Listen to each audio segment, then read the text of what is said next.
நம்ம எல்லாருமே வந்து சின்ன வயசுல இந்த சாக் பீஸ் ஆகட்டும் இல்லை இந்த தெர்மாமீட்டர் ஆகட்டும் அண்ட் நிறைய எக்ஸட்ரா நிறைய திங்ஸ்லாம் இருக்குல்ல, அதெல்லாம் நம்ம வந்து சின்ன வயசுல சாப்பிடணும்னு தோணுருப்போம். நிறைய பேர் வந்து சாப்பிட்டுருப்பீங்க, சாப்பிட்டு துப்பிருப்பீங்க. அண்ட் இந்த ஸ்டோரி வந்து ஒரு சொல்ல போறேன். அதில் வந்து ஒரு பர்சன் வந்து டூத் பேஸ்ட் மட்டும் வந்து சாப்பிட்டுருக்காரு. அண்ட் கிட்டத்தட்ட பல வருஷத்துக்கு அப்புறம் வந்து சர்ஜரி பண்ணி அந்த டூத் பேஸ்ட் வந்து உடம்புல இருந்து எடுத்திருக்காங்க. கேட்கவே இந்த ஸ்டோரி டிஃப்ரெண்டா இருக்குல்ல. இந்த வீடியோ ஃபுல்லா பாருங்க, யார் அந்த பர்சன் சொல்லி கிளியரா சொல்றேன்.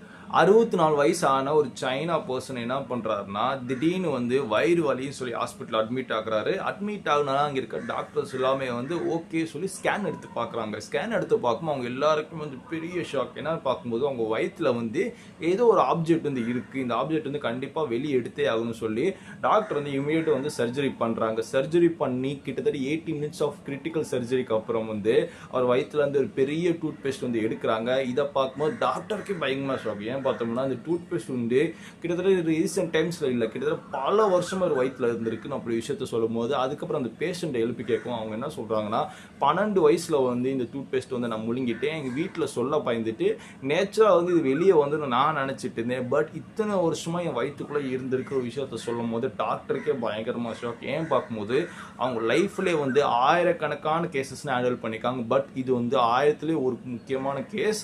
அண்ட் இது எதனால் அப்படி சொல்கிறாங்க பார்க்கும்போது, இந்த மாதிரி டூத் பேஸ்ட் வந்து ரொம்ப ஷார்ப்பான எட்ஜஸ் வந்து இருக்கும். அண்ட் அவங்க லைஃப், அவங்க உயிருக்கே பெரிய ஆபத்தை வந்து முடிஞ்சிருக்கும். பட் இத்தனை வருஷமாக கிட்டத்தட்ட 52 வருஷமாக வந்து அவர் வயிற்றுல வந்து எந்த விதமான மூமெண்ட்டும் ஆகாமல் ஒரே பிளேஸில் இருந்திருக்கு. அண்ட் எந்த விதமான சிம்டம்ஸும் கொடுக்காதனால இந்த பர்சனால இத்தனை வருஷம் வந்து உயிர் வாழ முடிச்சிருக்கு.